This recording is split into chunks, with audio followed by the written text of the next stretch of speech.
Welcome to the finance and general studies channel. जैसे आप सभी को मालूम है कि मैं एक ज़बरदस्त स्टॉक के बारे में हमेशा एक टॉपिक लेके आता हूँ और उसके फंडामेंटल्स हम स्टडी करते रहते हैं।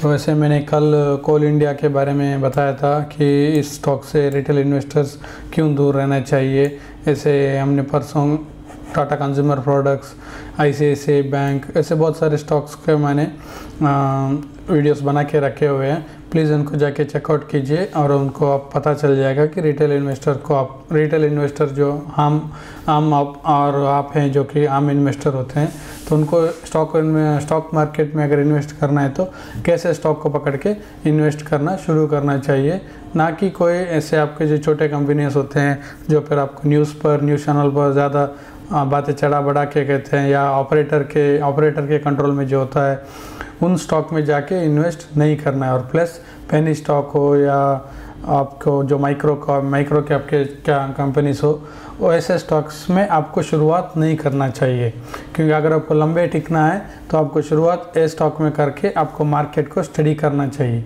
चलिए आज भी मैं ऐसे एक स्टॉक को लेके आया हूँ जो आपको फंडामेंटली बहुत स्ट्रॉन्ग है और ये अपने बिजनेस में बहुत अच्छी तरह से उन्होंने मार्केट कैप्चर किया है। ये हमारे देश की तीसरी सबसे बड़ी IT कंपनी है। चलिए हम उसके बारे में अभी हम स्टडी करेंगे। अगर आप चैनल पे नए हैं, अगर आपके चैनल को सब्सक्राइब नहीं किया है, प्लीज़ सब्सक्राइब कीजिए। मैं रोज़ वीडियो बनाकर आपके सामने प्रेजेंट करते रहता हूँ कि जो अच्छे कंपनीज होते हैं उनके बारे में मैं आपको हमेशा वीडियो बना के दिखाते रहता हूँ। चलिए आज के कंपनी के बारे में देखते हैं। आज का कंपनी है हमारा HCL टेक। ये एक हमारा इंडिया का तीसरी नंबर पर IT कंपनी है, एक मल्टीनेशनल इंफॉर्मेशन टेक्नोलॉजी कंपनी है। ये आपको बहुत पुरानी कंपनी है, आप यहाँ पर देख सकते हैं। हमारे जब से अराउंड 47 ईयर्स ओल्ड कंपनी है, बहुत ही पुरानी इसकी हिस्ट्री है। ये शुरुआत में आपको कंप्यूटर बना के बेचने वाली कंपनी थी, जो आपके कंप्यूटर में जो हार्डवेयर होती है उसको बनाकर ये बेचने वाली थी। उसके बाद इन्होंने कंप्यूटर सर्विसेज और जो टेक्नोलॉजी सॉफ्टवेयर सर्विसेज उसमें इन्होंने अपना योगदान देना शुरू किया और उसको बाद में उन्होंने उसी को मेन बिजनेस बना के रखा है। आप यहाँ पर देख सकते हैं the company was originally focused on hardware but via HCL technology software and services became a main focus. So इनका मतलब यही है कि जो हार्डवेयर बनाती थी पहले कंपनी, उसके बाद इन्होंने सॉफ्टवेयर एंड सर्विसेज के ऊपर फोकस देना शुरू किया, जो अभी वही काम ये कंपनी कर रही है। आप यहाँ पर भी देख सकते हैं सर्विसेज सॉफ्टवेयर है इनका मेन बिजनेस वही है। So parent company HCL group है और इसके की पर्सन है रोशनी नादर मल्होत्रा, चेयरपर्सन है। और उसके बाद शिव नादर, ये अभी एमिरेटस हो चुके हैं, जैसे हमारे रतन टाटा है वैसे इन्होंने, लेकिन ये कंपनी शुरुआत की थी इन्होंने, शिव नादर ने। अभी ये कंपनी से रिटायर होके एमिरेटस के पद पर ये है। सो उसके नीचे आप जाके कंपनी का हिस्ट्री पढ़ सकते हैं। बहुत ही अच्छी हिस्ट्री है इसकी, कैसे जो कि अराउंड 7-8 फ्रेंड्स ने मिलके एक कंपनी शुरुआत की थी। सो आपको सभी इसके बारे में पता चल जाएगा। उसके बाद इसके IPO देख सकते हैं और इनका एक्विजिशंस और पार्टनरशिप होता रहता है, क्योंकि एक IT सॉफ्टवेयर कंपनी है, क्योंकि इनके पास ज़्यादा कैश फ्लो होता है और उनके पास बहुत सारा कैश होता है कंपनी के पास। सो इसलिए इनको ये काबिलियत होती है कि ये ज़्यादा से ज़्यादा एक्विजिशन करे और पार्टनरशिप करे, क्योंकि इनके पास कैश आता रहता है। सो इसलिए आप इनका देख सकते हैं बहुत सारे एक्विजिशंस होते हैं और बहुत सारे पार्टनरशिप भी होते हैं। अगर आप कोई भी बिज़नेस को उठा के देखेंगे तो ये सब चीज़ें आपको ज़्यादा से ज़्यादा IT कंपनियों में भी होने वाला आपको दिखाई पड़ जाएगा। इसके बाद हम इसके बैलेंस शीट में जाएंगे। सो अभी ये कंपनी का स्टॉक प्राइस चल रहा है 1261.55 चल रहा है BSE में। NSE में 1261.10 रुपीज़ चल रहे हैं। अब इसके रिजर्व्स देख सकते हैं 30,000, 36,000, 43,000, 42,000, 40,000 का रिजर्व्स है। बहुत ही बढ़िया रिजर्व्स है। ये स्टैंड अलोन पे, कंसोलिडेट पे तो आप देखेंगे तो और भी ज़्यादा है। इसको लोड हो रहा है तो थोड़ा वेट कीजिए। ठीक है, आप देख सकते हैं 41, 50, 59, 61, 64,000 करोड़ का इसका पास रिजर्व्स है। सो आप लॉन्ग टर्म डेट देखेंगे तो आप देख सकते हैं 2,900, 2,800, 3,800, 3900, वहाँ से सीधा 2100, मतलब इधर डेट भी कम हो रहा है कंसोलिडेट पर। अगर आप स्टैंड अलोन पे देखेंगे ये आपको डेट फ्री कंपनी है, इसमें डेट नहीं है अगर आप स्टैंड अलोन में देखेंगे तो। शॉर्ट टर्म में 140 करोड़ का डेट है। ये कोई प्रॉब्लम नहीं है क्योंकि आप देख सकते हैं इस कंपनी के रिजर्व्स देखते हैं 64,000 करोड़ के रिजर्व्स है। उनको ये 2000 करोड़ क्लियर करना कोई आम बड़ी बात नहीं है, वो कभी भी चाहे तो इसको क्लियर कर सकते हैं। आप इनका कैश बैलेंस देखिए 7,800, 14,900, 8,000, 12,000, 14,000 करोड़ का इनके पास सिर्फ कैश ही है और 60,000+ के रिजर्व्स है। तो इस कंपनी को 2000 करोड़ देना कोई बड़ी बात नहीं है। वो चाहिए तो कल सुबह भी जाके बैंक पे जाके अपना कर्जा क्लियर कर सकते हैं, लेकिन ये कर्जा आप देख सकते हो उनके सब्सिडियरीज में है, तो वो लोग अपना बिजनेस कमिटमेंट के हिसाब से वो लोग अपना डेट क्लियर करेंगे।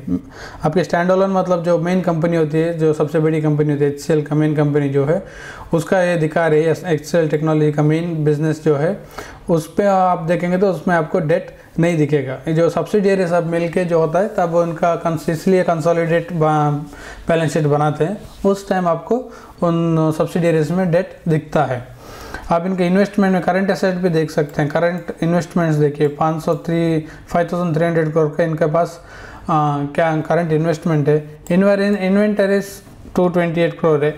अब ये IT कंपनीज इनके पास इन्वेंटरी क्या होता है, क्योंकि सब कुछ ऑनलाइन में होता है और सब कुछ कंप्यूटर में होता है, इनके पास ऐसा कुछ इन्वेंटरी ज़्यादा से ज़्यादा होती नहीं है। अगर आप कंप्यूटर और सर्वर को छोड़ेंगे तो, या कोई भी IT रिलेटेड प्रोडक्ट्स हो उनको छोड़ के इनके पास और कुछ इन्वेंटरीज होती नहीं है। ट्रेड रिसीवेबल्स देख सकते हैं 25,000 करोड़ का ट्रेड रिसीवेबल्स है और वो भी हर साल बढ़ रहा है। आप देख सकते हैं कंपनी को बाहर के लोगों से पैसा आना है, जो इन्होंने जिनको सर्विस दिया है उनसे इनको पैसा आना है। कैश मैंने अभी बताया। Short term and loan and advances आप देख सकते हैं कंपनी ने दूसरों को लोन दिया है 2000 करोड़ का और वो भी आना है। और अदर करंट एसेट्स 5,000 करोड़। ये कुल मिला के टोटल करंट एसेट इनके पास 53,000 है। करंट एसेट मतलब आपको शॉर्ट टर्म में इमीडिएटली आप उसको लिक्विडेट कर सकते हैं, ऐसे कंपनीज को आप करंट एसेट्स बोलते हैं। ठीक है, तो उसके बाद हम कंपनी के डिविडेंड हिस्ट्री में जाएंगे। इस कंपनी का डिविडेंड देख सकते हैं। कंपनी हर साल 4 बार डिविडेंड देती है, 22, 22, 22, 22 अराउंड आप देख सकते हैं 10, 10, 20, 30, 30 + 18 48 रुपीज़ का 2028 में डिविडेंड आया है और 21 में भी ऐसा ही है 1, 2, 3, 4। सो कंपनी हर साल आपको 4 बार डिविडेंड देती रहती है। सो ये क्योंकि ऐसा होता है क्योंकि ये फंडामेंटली स्ट्रॉन्ग कंपनीज है और इनके पास बहुत सारा कैश होता है, कैश बैलेंस भी बहुत हाई होता है, तो ये लोग अपने शेयर होल्डर्स को डिविडेंड बांटते रहते हैं। जैसे मैंने आपको कल कोल इंडिया का जो डिविडेंड यील्ड दिखाया था वो 8% था। सो आप इसका देख सकते हैं 3.81% है। इतना डिविडेंड बांट कर भी इसका डिविडेंड यील्ड इतना ही है, क्योंकि इसका स्टॉक प्राइस ऊपर चलता रहता है। इसीलिए डिविडेंड यील्ड को देखकर आप कंफ्यूज मत होइए और या फिर उसको देख के आप इन्वेस्ट करने का किसी कंपनी में विचार मत कीजिए सिर्फ डिविडेंड यील्ड को देख के, क्योंकि वो डिविडेंड जितना शेयर का प्राइस कम होता रहेगा उतना आपका डिविडेंड यील्ड बढ़ता ही जाएगा। ये कंपनी इतना डिविडेंड दे रही है लेकिन फिर भी इसका डिविडेंड यील्ड 3.81% ही है, तो आप इसको समझ सकते हैं कि मैं कौन से लॉजिक पर इसको बता रहा हूँ। और इस कंपनी आपको डिविडेंड के साथ बोनस भी देती रहती है। 3 बार कंपनी ने बोनस दिया है, 2006 में, 2015 में और 2019 में भी।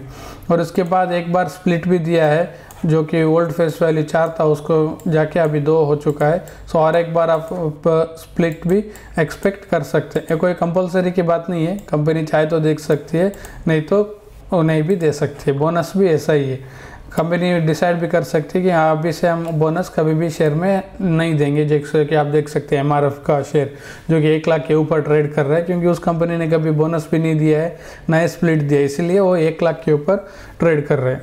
वैसे डिसीजन कंपनी भी ले सकती है कि हम अभी आगे जाके बोनस नहीं देंगे, तो कोई कंपलसरी की बात नहीं होती है। सो उसके बाद हम कंपनी के रेवेन्यू पे देखेंगे। आप देख सकते हैं 3.4 लाख करोड़ का 4 लाख करोड़ का मार्केट कैपिटलाइजेशन है। फेस वैल्यू 2 है जैसे मैंने आपको बताया था। आप इसके पेयर्स देख सकते हैं। TCS इन्फोसिस तो 1 और 2 है, ये 3rd नंबर पर ट्रेड करे, मतलब ये 3rd लार्जेस्ट IT कंपनी है इंडिया में। विप्रो का और इसका बीच में हमेशा रेस होता रहता है। ये विप्रो का भी थर्ड आता है और ये का भी फोर्थ आता है, तो ये हमेशा चलता रहता है। अभी HCL टेक थर्ड पर है। आप यहाँ पर प्रॉफिट एंड लॉस भी देख सकते हैं कंपनी का। 2012 में 20,000 करोड़ का सेल कर रही थी, अभी जाके 1 लाख करोड़ कर रही थी। मतलब आप देख सकते हैं 5 गुना इनका सेल भी बढ़ा है। वैसे आप प्रॉफिट भी देख सकते हैं, 2400 करोड़ था, वो बढ़ के अभी 14,000 करोड़ हो चुका है इन द ईयर 2023 में। और यहाँ पर आप इसका शेयर होल्डिंग पैटर्न भी देख सकते हैं। 60% प्रोमोटर के पास ही है, बहुत ही हाई परसेंटेज प्रोमोटर के पास है। और FIs के पास 18%, DIs के पास 15% है। सो आप समझ सकते हैं around more than 90% institutional promoter के पास ही है।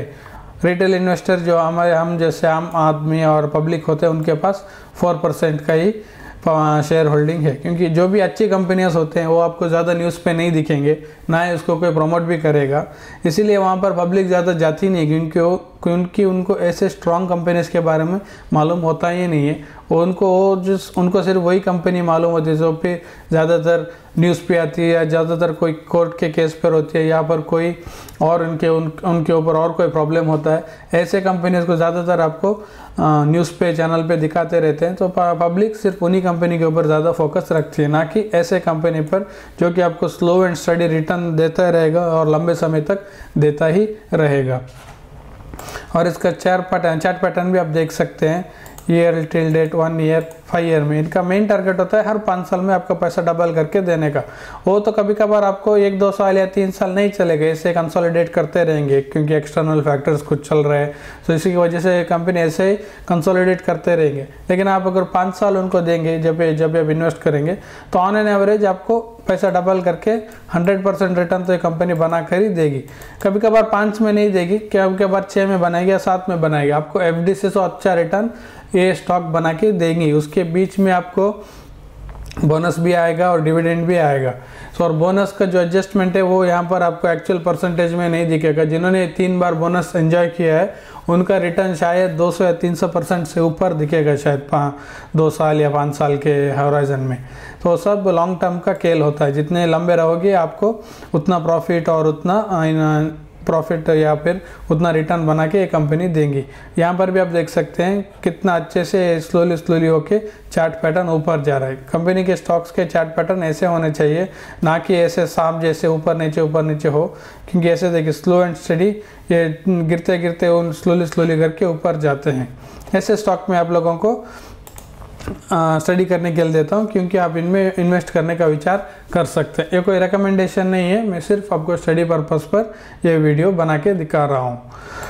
और हमारे अभी क्वार्टरली रिजल्ट का सीज़न स्टार्ट हो चुका है, अभी अक्टूबर से स्टार्ट होगा। अभी सितंबर 30 सितंबर तो ख़त्म होने को आया है। अभी कुछ ही दिन में आपको अक्टूबर में इनके कंपनी के रिजल्ट्स आने शुरू हो जाएंगे। पहले हमारे IT कंपनी से शुरू होता है।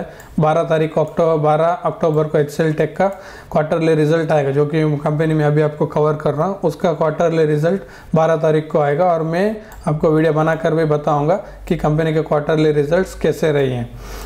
12 तारीख अगर इन कंपनी का आ रहा है तो आप एक्सपेक्ट कर सकते हैं कि इन कंपनी के पहले TCS का क्वार्टरली रिजल्ट आएगा, क्योंकि वो हमेशा आप देख सकते हैं हिस्ट्री में उठा के वो सबसे पहले quarterly result Tata IT company में वही क्या बोलते हैं पब्लिश करते हैं। उनके बाद आपको इन्फोसिस, HCL टेक, इन कंपनी का ज़्यादातर तारीख ऐसा ही होता है, 12 तारीख 14 तारीख के बीच में आता है ज़्यादातर, और कभी कभार 20 तारीख के बाद भी आता है। इन्फोसिस भी 12 तारीख को आया है, HCL टेक भी 12 तारीख को है। ऐसे नीचे आएंगे आप देख सकते हैं L&T माइंट्री का भी 18 को है, उसके बाद विप्रो का है 18 को। ऐसे नीचे जाएंगे कोफोर्ज का है, एम्फोसिस का है, नेस्ले इंडिया का है, अल्ट्रा सीमेंट का है 19 को। उसके बाद आप नीचे जाएंगे ICICI बैंक का भी आपको 21 अक्टूबर को है। उसके पास एशियन पेंट भी है 26 अक्टूबर को, जो कि हमारा एक अच्छा स्टॉक है, उसके बारे में मैंने वीडियो बना के रखा है, आप जाके चेकआउट कीजिए। डॉक्टर रेड्डी भी है और उसके पास IDFC भी है 30 अक्टूबर को। जाने माने कंपनियां, कुछ कंपनियों के अभी भी उन्होंने ऑलरेडी एक्सचेंज को बताया कि उनका क्वार्टरली रिजल्ट कब है। नवीन फ्लोरिन है, उसके बाद यहाँ पर बॉश लिमिटेड है। मनप्पुरम फाइनेंस भी है। सो अभी तक बस इतने कंपनी ने एक्सचेंज को बताया है, आगे जाते जाते लिस्ट और लंबी होती रहेगी। सो अब हमारे आज का डाउ जोन्स देखेंगे, डाउ जोन्स में क्या चल रहा है। डाउ जोन्स में आज तो गिरावट हो रही है 147% का, ये तो रोज़ का हो रहा है। अभी डाउ जोन्स तो बहुत ही नीचे जा रहा है, आप देख सकते हैं 5 दिन में 2.5%, मतलब स्लोली होके नीचे जा रहा है। लोअर लो कट करते जा रहा है डाउ जोन्स 5 दिन में। आप देख सकते हैं कैसे डाउन स्ट्रीम का चार्ट पैटर्न बन रहा है, क्योंकि आप क्लियरली बता सकते हैं कि उधर कुछ हालात अभी ठीक नहीं हो रहे हैं। सो इसीलिए आप देख सकते हैं ऐसे नीचे आ रहे हैं कि, और उधर गवर्नमेंट के पास फंड का भी प्रॉब्लम है। सो उनको अभी फंड रेजिंग का अप्रूवल भी चाहिए, वो मिल जाएगा लेकिन वो लास्ट मोमेंट पे देंगे, तब तक बाजार ऐसा ही जा नीचे जाता ही रहेगा। सो उसके बाद हम निफ्टी 50 भी देखेंगे। आज हमारा निफ्टी शुरुआत में थोड़ा नीचे गया, उसके बाद उसने तेज़ी पकड़ी और जाके ग्रीन पैटर्न हरे निशान में ये मार्केट क्लोज हुआ है। अगर डाउ जोन्स कल ऐसा ही परफॉर्म करता रहेगा जैसे कि अभी कर रहा है, ऐसा ही करता नीचे जाएगा, तो हमारा निफ्टी के ऊपर भी इसका प्रभाव होने का पूरा चांसेस है। 100% नहीं है लेकिन होने का चांसेस ज़्यादा होता है। तो उसके बाद हम अभी हमारे क्रूड ऑयल का मार्केट देखेंगे।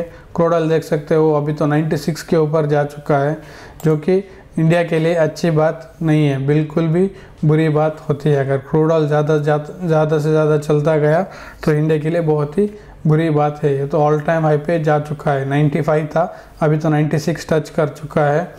तो मालूम नहीं आगे चीज़ें कैसे होंगी, और इसका आपको सीधा इफेक्ट इन्फ्लेशन पर भी आएगा और इंटरेस्ट रेट भी उसी के ऊपर डिपेंड होएगा। तो आज मारुति सुजुकी के जो CEO है, जो भार्गव सर, उनका इंटरव्यू था। चेयरमैन है, सॉरी CEO नहीं, चेयरमैन है। इनका इंटरव्यू था, इनको क्वेश्चन किया कि मारुति शायद EV के रेस में स्लो है या पीछे है, तो इन्होंने आंसर किया है कि अभी तक EV ने सिर्फ टोटल ओवरऑल ऑटोमोबाइल सेक्टर के मार्केट के सिर्फ 2% का सेल कैप्चर किया है।